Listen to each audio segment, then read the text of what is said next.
So we could just go on and get into it. For the most part, you know, let's just say with getting into, situations, a lot of people really don't know their worth. They tend to move with the herd mentality, see what's, popping and popular on social media and, you know, just doing what everybody else is doing. There's no big creative, mind thinking and when it comes to certain people. So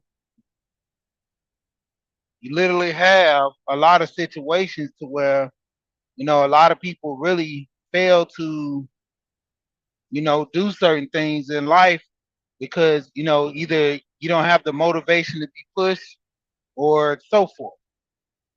But getting right on into it, um, there's a lot of situations where people can evolve and do better for themselves, but the mindset is not there, you know. And with me referring to the mindset, basically talking about money and situations. Um, I technically know people that are in good positions to win, but the mindset isn't there for them to win. Like evolving their mind, being into certain situations that can grant them some type of good for their lives. And be that as it may, you have in some situations you have people that lose out on different blessings and things because hey, sorry about that little traffic looking around, but when it comes down to it, a lot of people miss out on their blessings. Why? It's because just don't have the knowledge. Nobody's helping them, pushing them, forcing them, or they just don't really look at it. You know, take for instance, I talked to someone and they was planning on getting a house. They say they make anywhere from about 2 to I say 25, you know, pretty much around each week. And running the numbers, they can't afford a house. I mean, getting a house would lower their rent. On the end they pay about 2,500 a month to rent with the nice size house with the kids and stuff about 2,500, and the rent is steady increasing. You know, and that's one of the biggest things. You have someone stay at a property for so long, you actually think they're buying it to the point where you find out they're renting the property. Because they've stayed there for so long. You know, had a good deal with the renting agent. I mean, I'm sorry, with the actual property owner to the point where you know you stay there with good intentions on staying there forever until you realize every single year your rent is going up and up. They might stall off a couple of times and not raise it, but eventually they're going to keep raising that rent. So she basically was in a position to where she makes enough money to buy a house, but technically don't qualify because of all the money she spends every month. You know, I think she said it went from 500 or 1,000 something like that on self pampering, and looking at having a Mercedes SUV where she pays about I think it's like close to 1,000 some dollars, like over $500 to $600 for car insurance, and almost $1,200 in groceries or so. And I'm like, once you run the numbers, the regular utility bills and stuff like that is upwards around six or more. Going out to eat every week, you eat out twice a week or something like that. So running the numbers, she couldn't really afford to get a house on paper, but she makes enough money that the average person, you know, get a house no problem. They don't live too much above their means. They got a standard car, just a regular Toyota, Honda, Chevy, or something like that. Not a Mercedes Benz. Uh, like E class or whatever, top of the line. Then going into the fact that you spending money monthly on just like so much money on eating out, you know, showing up in her statements to where I think one time or twice she went out with the kids. One time was about three something. The next time was about five. And I'm like, where are you guys going to restaurants at? Then it puts in the mind frame of like, you're literally spending so much money. How can you afford to live every month? And the mentality is, well, I always get paid on Friday. So as long as I can work till Friday, then I'm good. You know. Then it comes down to the place to where I can afford it. I'm in a situation to where I'm good, but you know, can you really truly afford to stay in this house? Can you really truly afford to live like this? You know, and that's what put people more in the mind frame of just getting by. On average, you might have a one individual or let's say going with a household. If a household makes about roughly 1,500 a week, whether it be the man or the man and the wife, make about 1,500 a week. They could sustain $6,000 uh, for the month. Then it puts them in the mind frame of living average. They could be paying out anywhere from you know $3,000 to $4,500 a month in bills, and they can have a savings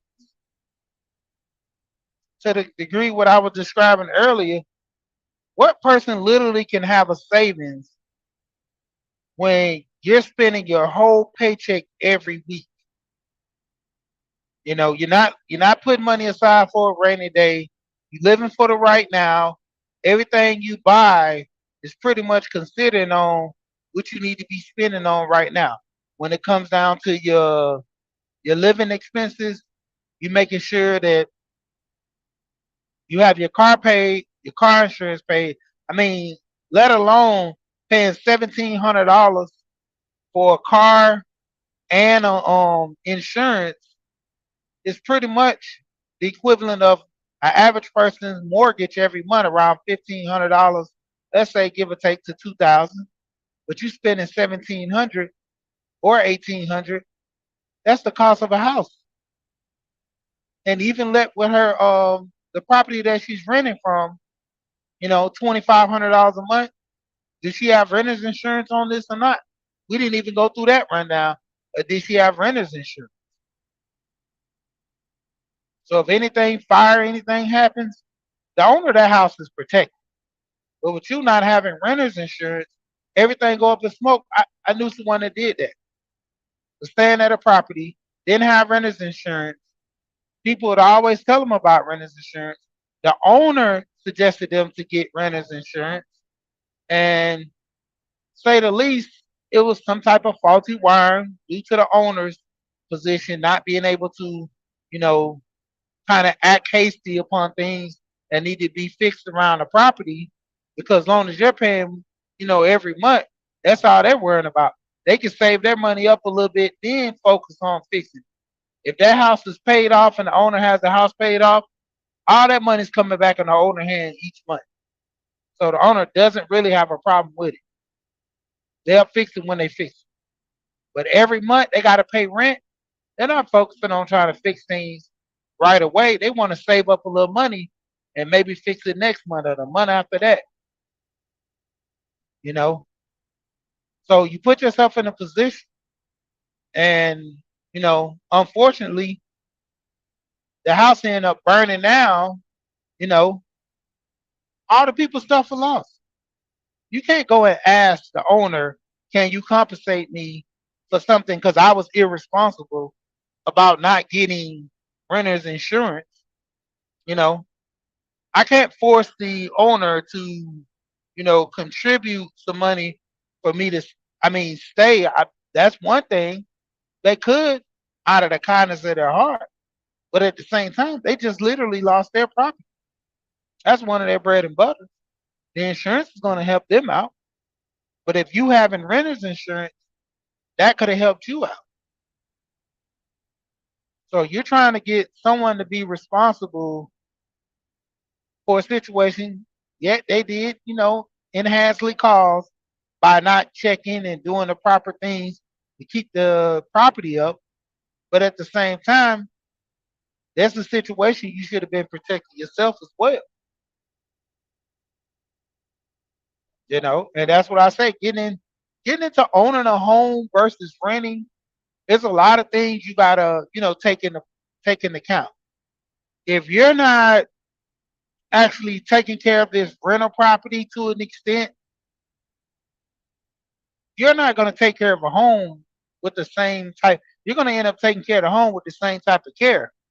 You know, like I said, luckily you're forced into putting insurance on your car when you buy your house, and every month you pay it in your mortgage every month. To a degree, once that house is paid off, then you got to come to the point of paying it monthly yourself, just like you do your car note.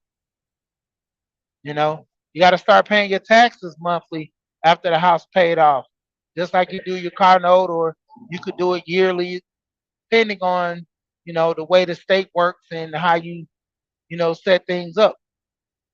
But to the degree, being irresponsible and not really doing the right thing, it has a disadvantage to most people. You know, Going into situations to where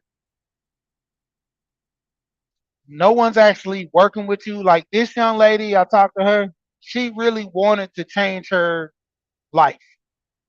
She really wanted to change some things regarding her living situations. You know, being wanting to put her family in a position to have their home that they can have a forever home, as people call it, and put themselves in a situation to where, like people say, they can ultimately win. But it takes count into you having a budget. First of all, with a $2,500 rental property on end, you probably could get that property for $1,800 a month. That lowers that cost. Changing out from that $1,000 to $1,200 uh, Mercedes to just getting a regular sedan. You know, you can get you a up class that a Lexus or something nice. Sorry, but if you don't want to ride used, you can buy a new one at a reasonable price. You know, just because it has a name and you're looking for the status, that's most people they pay for. Paying for that name and that status, that literally hurt most people, especially within our community, because looking at the stats, we we spend the most on Mercedes Benz, but we earn the least according to other cultures. So we're buying cars that way out of our budget. Not to mention, when you buy these cars, most people are not looking at having to pay all this money for insurance. I was talking to one of my friends. He was telling me he leased a car and he was paying I think 320 for the insurance. I'm like, dude, that's almost about another car payment, you know. And leasing a car, I think it was around four or something like that. But I'm like, I'm almost about paying about $700 a month, give or take about 800. But he looked at it as, man, it's a nice car. I like this car, and man, it drives fast, and having our talks. I'm like, hey, cool. My thing is, that's you. I'm not. You know, my biggest thing is I always bought car. I did car notes for my wife. One time I had another car note for a business vehicle I had, but other than that, I always try to pay cash for my cars or get a decent. Even now, I don't have a car note. Mostly, if we do get car notes, we try to pay them off as quickly as possible using our tax returns. You know, because not only you're looking at if anything goes wrong with the car, you got to fix it, and you're paying a car note. I can't tell you how many people I know that literally have cars sitting in their driveway making payments on until they fix it. I know this one gentleman, he ended up having, I think it was an alternator and a radiator leak, let's say in his Jaguar. So they fixed those, and that upon them fixing those, the Cadillac converter went out. So when the Cadillac converter went out, they already had to take out a loan to fix the radiator and whatever else that was going on. I think that was about 45s or something like that, give or take. Then the Cadillac converter went out.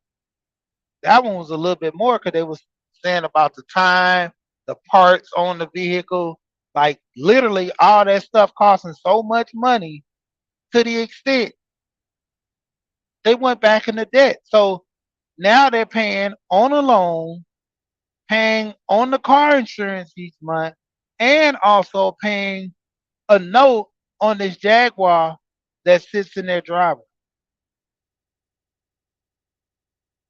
You know, they can get it, let it go and let it go to the repo, man. They can wipe all that stuff out, but then it goes on their credit.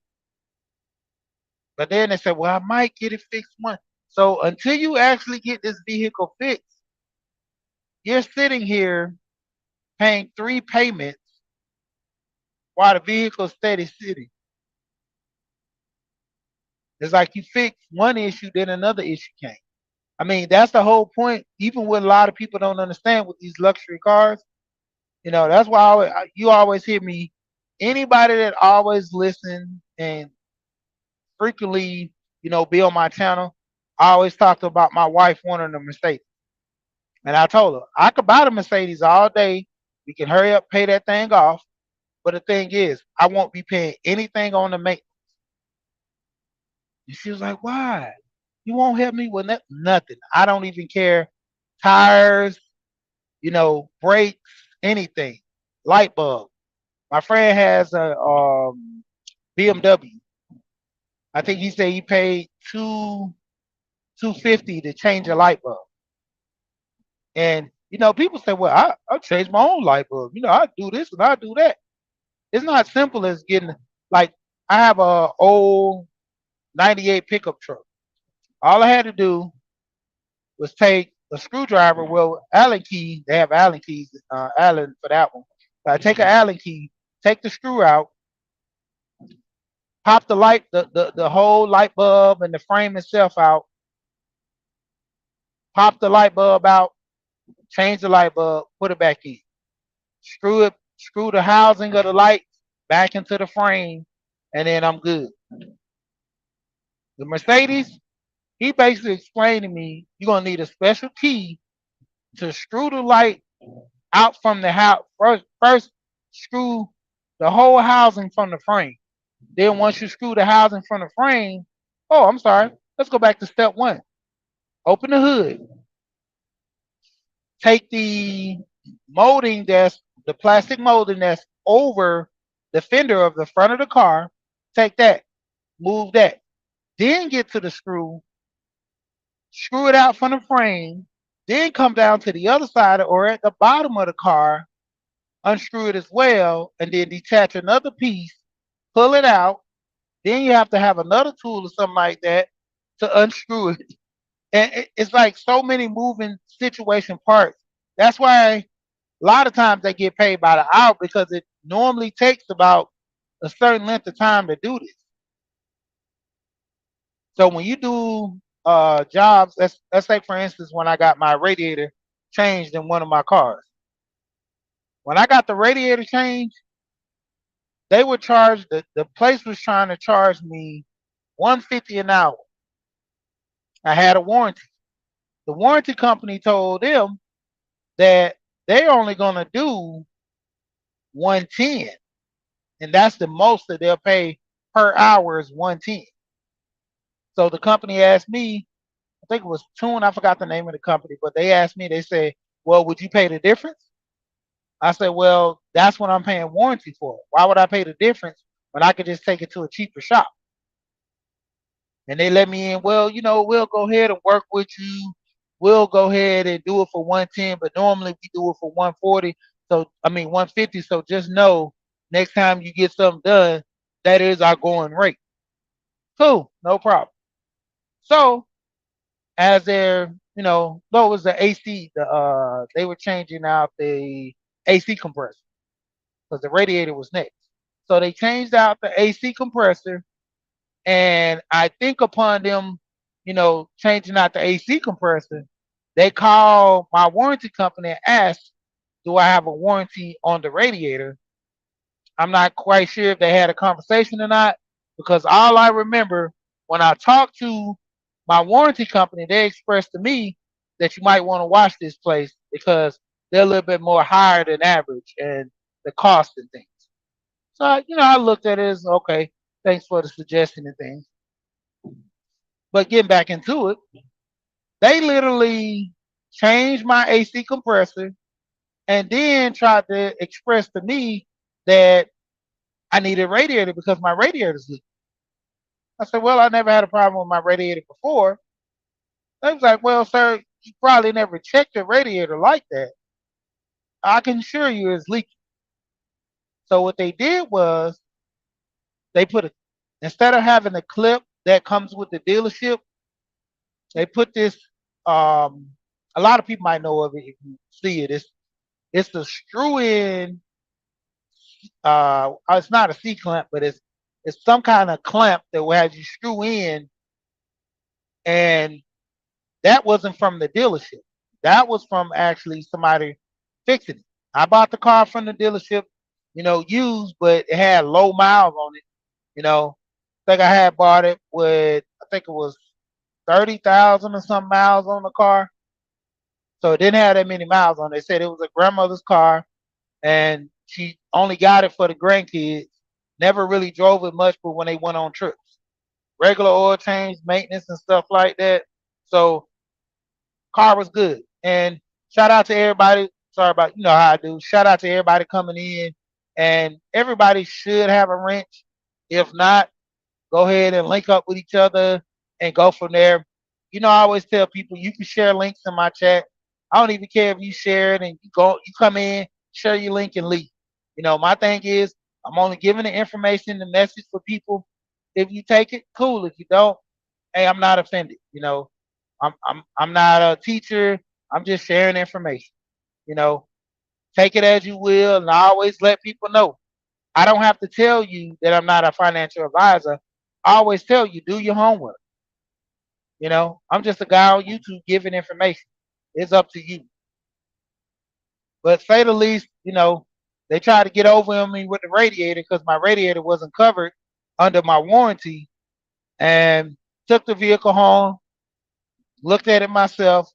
Luckily, I know a little bit about cars, so all I did was ran the car. When I cut it off, it don't have an issue. As soon as I cut it on, I'm constantly getting a slow drip down at the bottom of my radiator. So I'm tracking, look up at the top, see that clamp on there. I screw it in tighter, it's not working.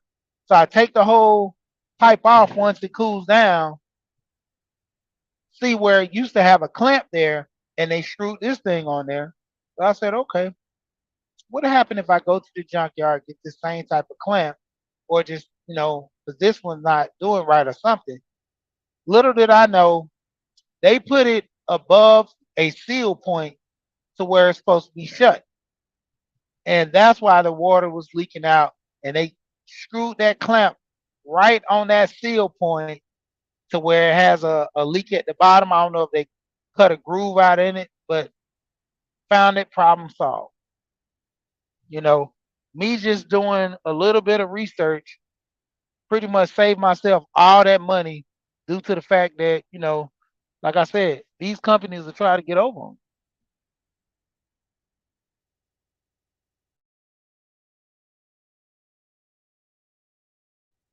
But back to the whole, thing at hand, getting your life together.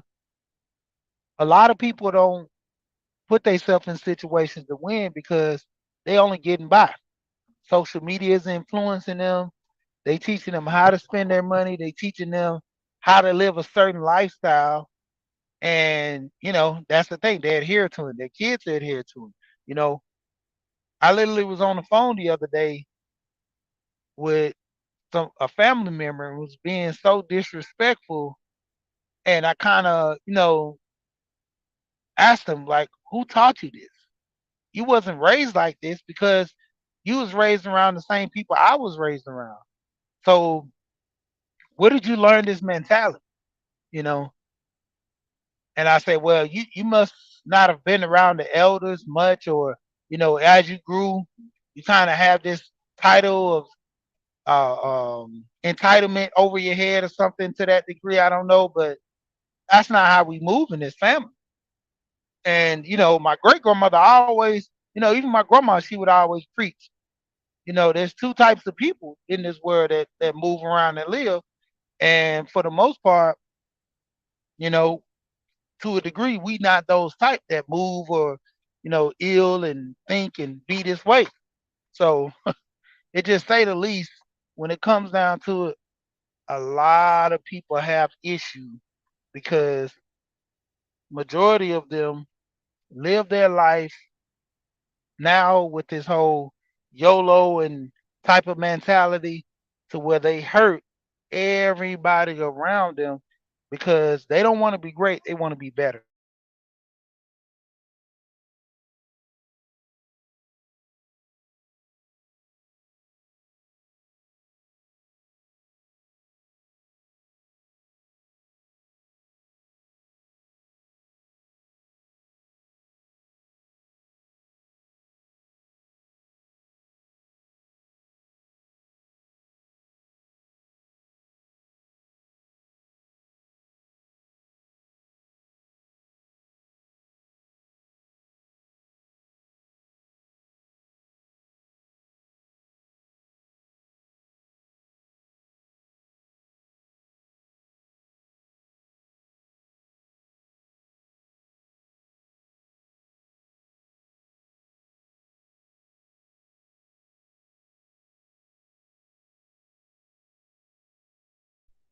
Sorry about that, ordering something to eat.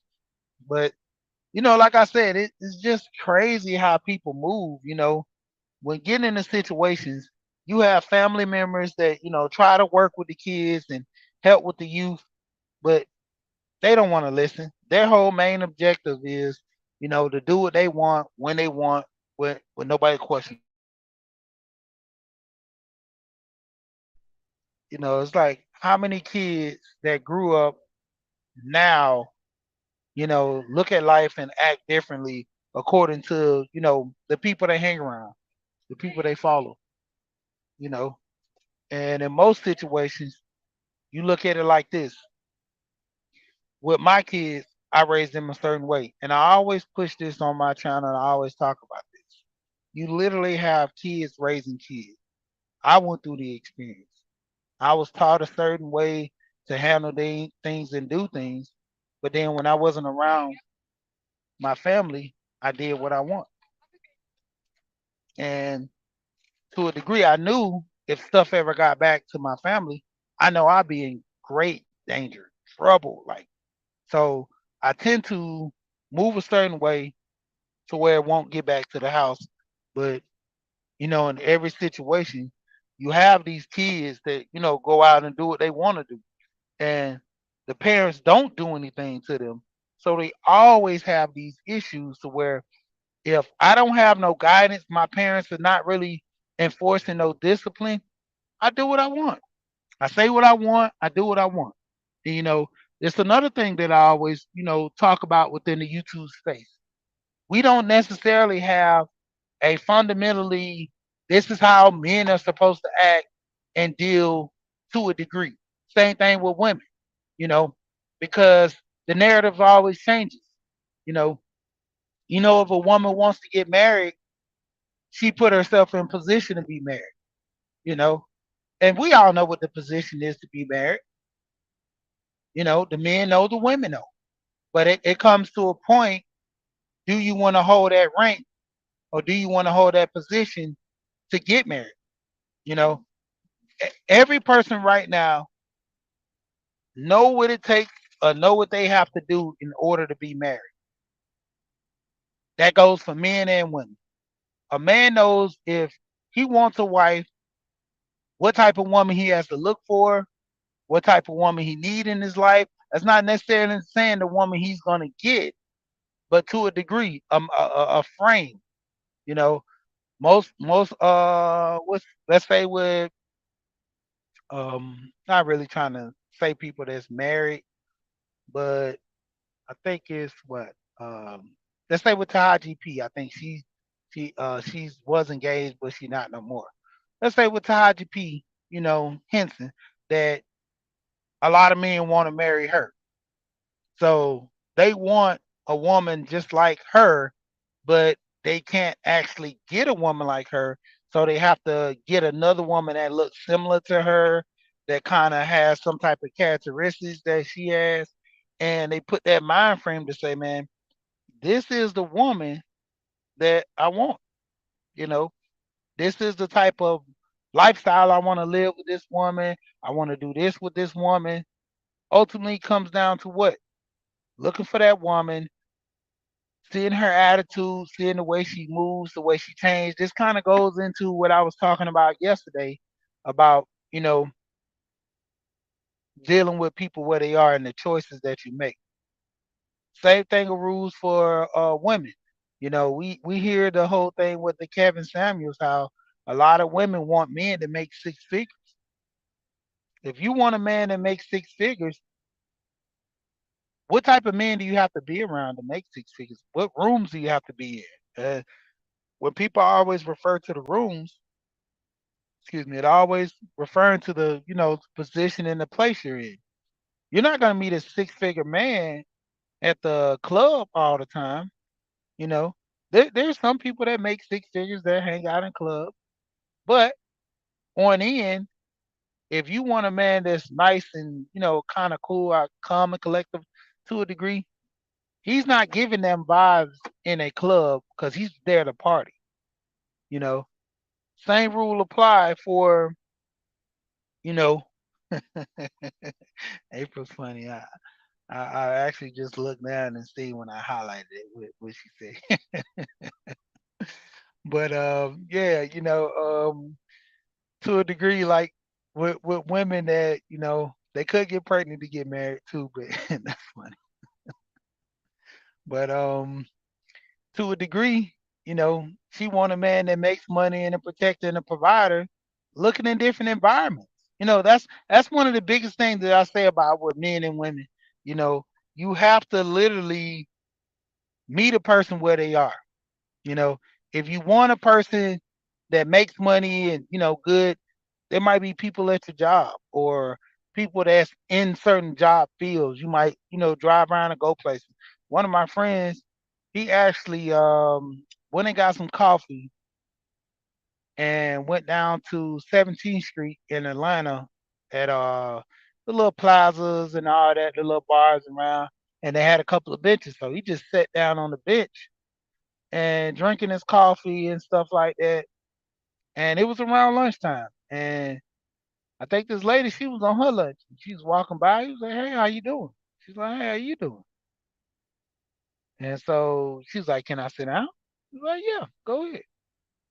So she's like, "Yeah, I'm on my lunch break. What you doing the same?" He's like, "No, technically I'm off today." He's like, "I work for myself and I just decided to take off." She's like, "Oh, what do you do?" He said, "Well, I drive trucks, you know. Um, working all week, worked hard all last week. Did six days instead of five, so I just decided to, take some time off." Okay. Say, well, what do you do? End up getting talking with her. Come to find out, this lady, she literally worked at one of those buildings downtown in banking. She did finance, and they got to talking and had it off. Ultimately, um, attitudes and other stuff start coming out along the way on both ends. I'm not just gonna say on her because he had situations he didn't like about her, and came to that point as well. But all in all, in the end, they parted ways. But the whole point was, you know, they both were in a situation to where they met each other because of the environment, you know. And people just think, especially when it comes to men and women, from me listening to a lot of these guys and a lot of these women online, they honestly think that a man is just supposed to fall out the sky and fall in either in their lap, or a man just come put his hand in this woman's arms and be like, "You're the one for me." You know, this designer fairy tale stuff is real when it comes out. You know, and I say this a lot. I don't know if how people take about this, and my wife too. But like I said, my wife, she wasn't particularly interested in me when we first got together. I kind of seen how nice of a person she was, and over time, I started pursuing her. Because he even got to the point was like, when are we dating? When are we gonna start going out and this and that as a couple?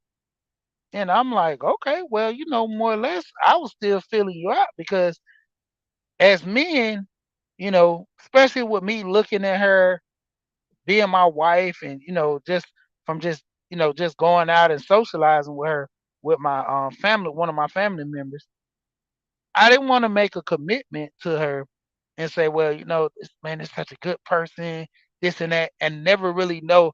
That's how I rushed into all my relationships that way. Seeing a woman, start talking to her like one or two times, and then ask her out on a date. And once we started dating, it got serious and stuff like that, and went from there. You know, even to the point where mostly, you know, you have these situations where you say you ask somebody out on a date, you go together. You know, and so people look at it as that, to the point where, you know, if you don't have things right in your life, how can you pursue a relationship? And eh, it's the cliche thing that everybody always go through rough patches, but they're still available.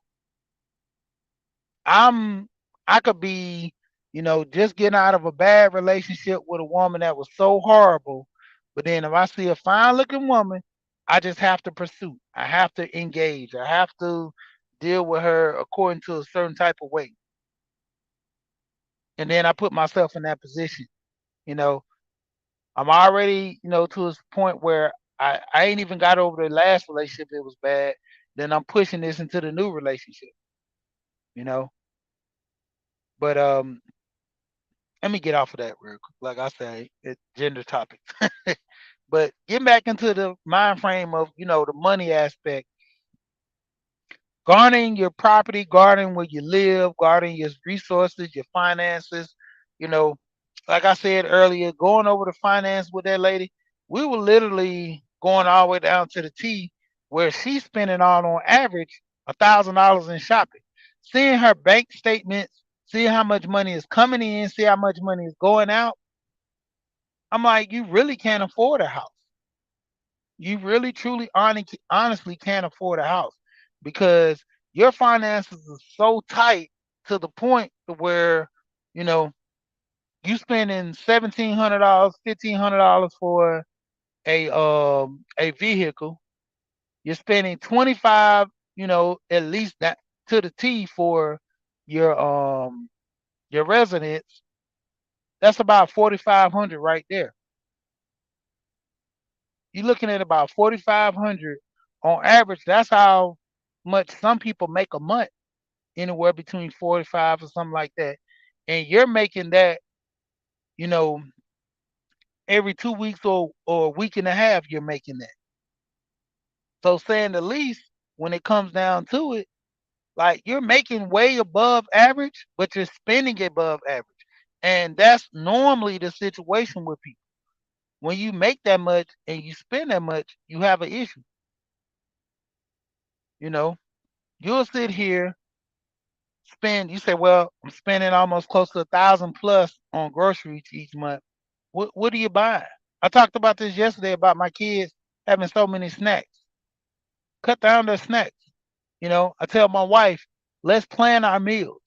We have this at Walmart, they have this 15 bean soup, you know, and we get that 15 bean soup, get it, put it in a crock pot. Like my wife, she just cooked it. It was, hey, hope she's not on here. It wasn't good. Like she didn't cook them all the way. She came back and cooked them. And I told her, I was like, why you just don't do like I do? I put them in a crock pot at night. I season them up, chop my onions and everything. Like she literally just rinse the beans off, put them in a crock pot, put the water in there, season up the water, and that was it. No, she didn't put no onions in the crock pot. She didn't, just do nothing. Like when I came home, I looked at the crock pot. I said, hold on. I look. I said, she ain't put no celery. She ain't put nothing. Like normally, I put like little vegetables. I put celery in there. Sometimes I chop up the carrots, put them in there. I chop up the onions real fine, put them in there because even with those beans, you really don't technically have to put anything. And I never use the package that come with the beans. It's too much sodium in it, you know. And like I said, for people that want to know, it's like a 15 bean soup that we make, or just 15 bean. We get it at Walmart. It's 15 beans in a little small bag, I guess in the bean area, and it's 15 different beans in a bag. I think it's near like the beans and the rice. And I always put in the crock pot overnight. I chop up my onions. Sometimes I might put a little celery in there. Uh, chop up, find some carrots and stuff like that. Or I just do the celery, the onions, and I'll just season the crap out of it. And because you literally need a little salt, I would do like my wife has a blue, I think it's Blue Mountain, a company that makes oxtail season and curry season. I will take a little bit of that because it has salt in it, and I'll do probably like a tablespoon of that sprinkled over the water because I literally have about what um, I want to say about close to a gallon of water in there. So with about a gallon of water in that crock pot, that little bit of salt is gonna do nothing but more or less marinate into the water and food and so forth. But I'm not trying to season it the season up the whole pot with the salt. So that's just a mild salt taste. And I normally have in like my Cajun season, and that's no salt. And I have a no salt season I normally get with paprika, garlic, and all that extra stuff, and I season off in there in the crock pot, and I put it overnight. Wake up in the morning, smell it, go check it, stir it a little bit, and if the water's standing out, I might put a cup in before I go to work and turn it on low. But I have it either on low all night, and then if it cooks thoroughly good, like I said, I just let it stay on low throughout the day, and I'll cut it off. Typically I like to keep it on throughout the day. From nighttime, I set it on there probably about 12 o'clock, and having it on low, it relatively cooked, good. So I have it that way. My wife, she cooked it. She didn't put no onions in it, and I'm like, I taste the water. I'm like, bland. Like all I taste is the season. It ain't even the beans ain't cooked. I don't even taste the flavor of the beans in the water yet. So I'm like, okay, put a little of that salt in there, let it cook a little longer, and came out okay. And I cook mine with cornbread. I'm just letting people. She had some rice, she had some broccoli. I'm like, you cook broccoli with this? Wow, you need no vegetables with this. This beans is, it does itself. But she normally try to keep me on eating vegetable with everything. So, but mostly we cook vegetables with our food. But I just ate the beans by itself with the rice, and she was like, "Well, I make cornbread if you want me to." I want cornbread with these beans, but I just settled for some toast. But saying the least, man, it come down to it. Making financial decisions, get back to it. Making financial decisions will ultimately ruins a lot of people. You literally make $5,000 a month. You go spend $5,000 worth in bills and groceries, food, shopping, and all that. Then you turn around and make $6,000 a month. You go do the same. They showed us different examples to where this woman, she started off out of college making about $20,000. Cool. When she upgraded to about 40,000, cool. She went and got a bigger house from an apartment, got a house, ended up getting a newer car. Next thing you know, she got a raise to become a supervisor. End up getting on salary. She knew that money was guaranteed, so she got a bigger house, furnished it, and took extravagant trips. By the time she got a little older, it was with the same company, got to the point of being the VP, and she couldn't retire because every time she got advanced in her salary versus her taking her money and putting it towards savings, she couldn't retire. That's even for the average American walking out here with just a regular job. They literally can't retire to the point where I was talking to this guy the other day.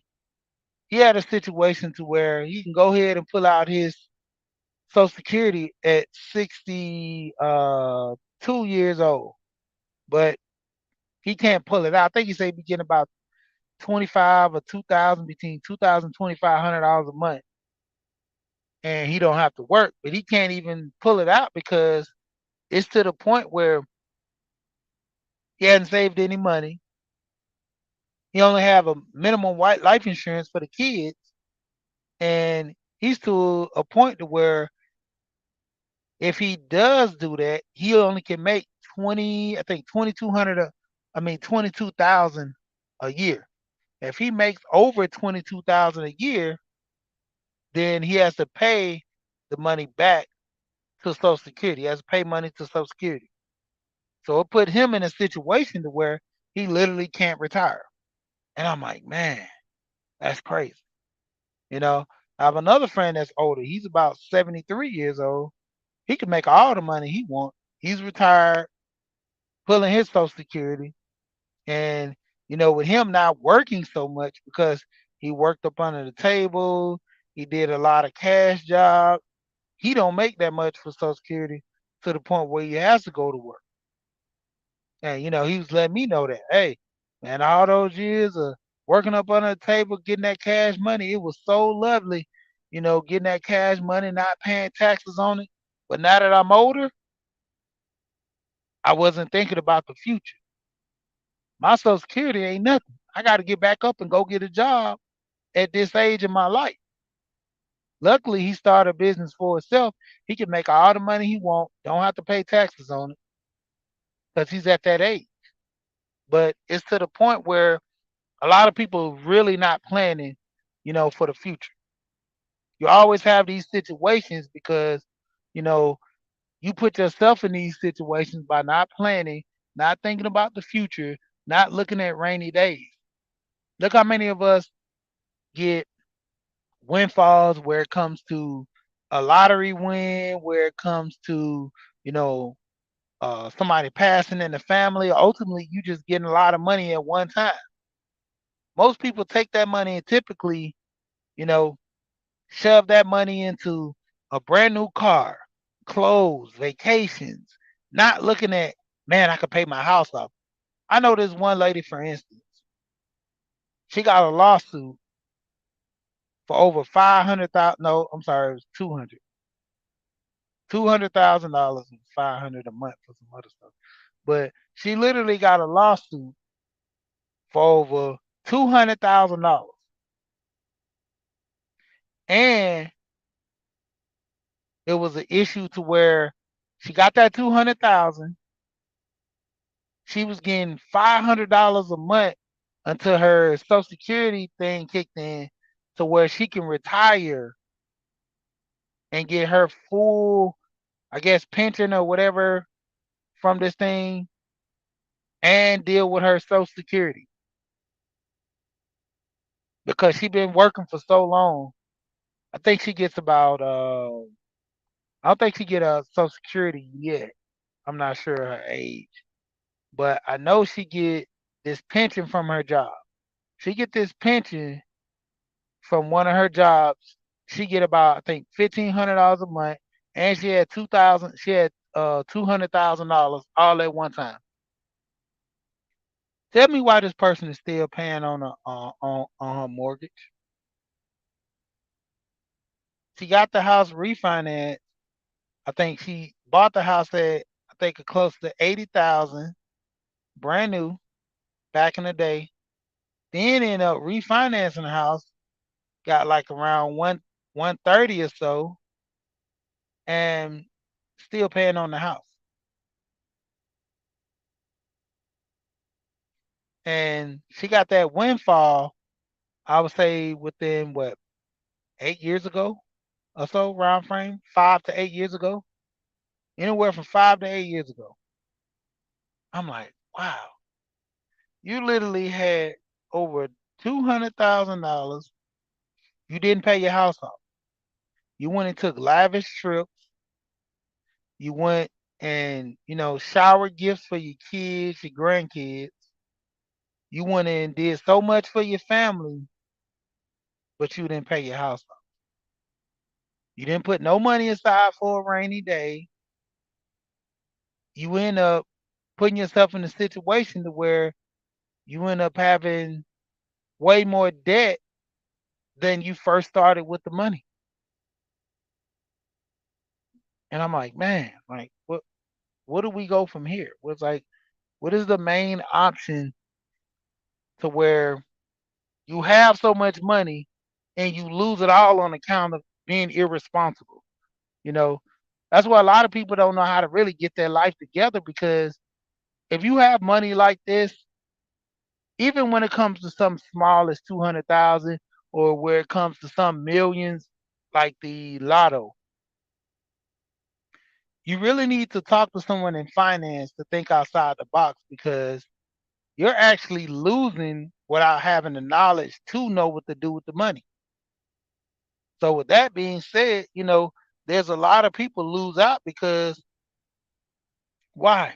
You literally don't know. Nobody's out here basically giving you a helping hand and guiding you unless you have parents or family members in finance. And when it comes to that, most of them only want to deal in self mentality. They only want to deal for themselves. They don't want to deal because of others. They don't want to deal in a sense to make you better. You know, typically people will be looking at your downfall. They're happy for you, try to get a win, but don't get it twisted. They're here to see you lose. And when you lose, they want you literally to lose hard, fall hard on your face.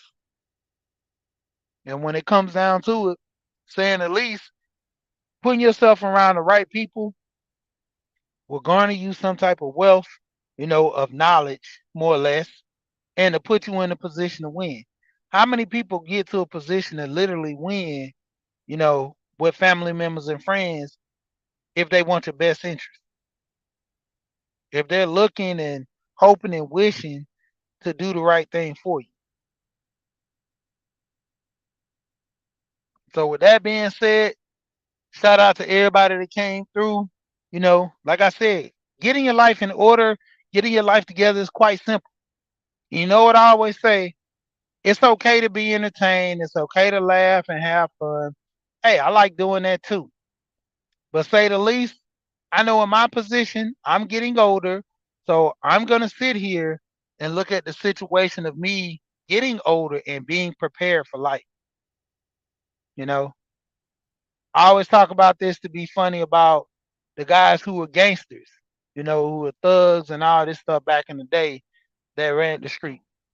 I said as I was talking on a panel yesterday, I said you evolve from being a baby gangster, as they call the young guys that ran the streets with them, to evolving into an OG.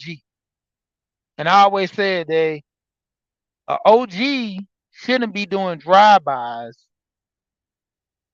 the same point as a OG shouldn't be out here being in the street acting crazy.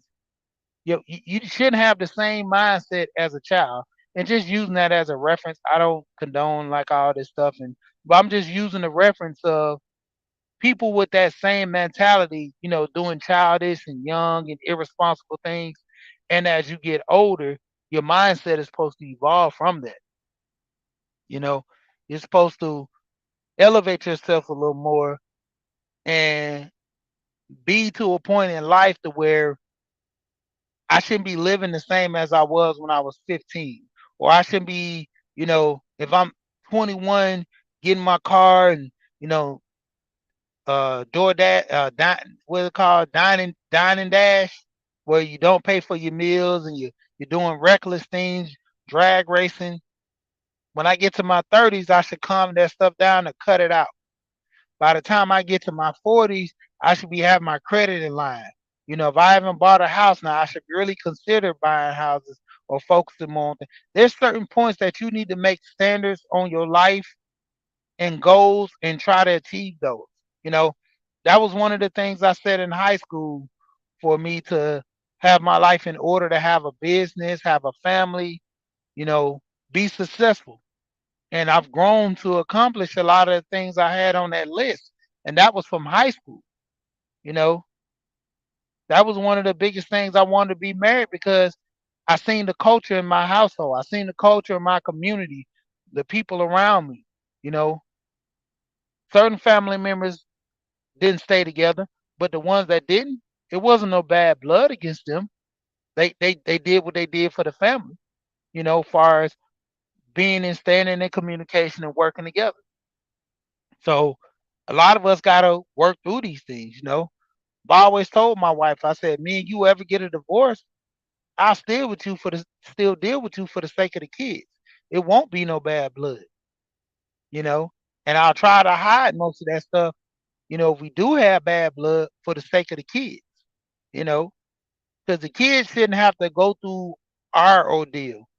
You know, if you just want money for me and you money hungry and stuff, which, you know, she's not like that now. She isn't even like that with her baby daddy. But to a degree, people change over time, and that's why I always have that fail safe mechanism in my head that when people change, I won't be disappointed.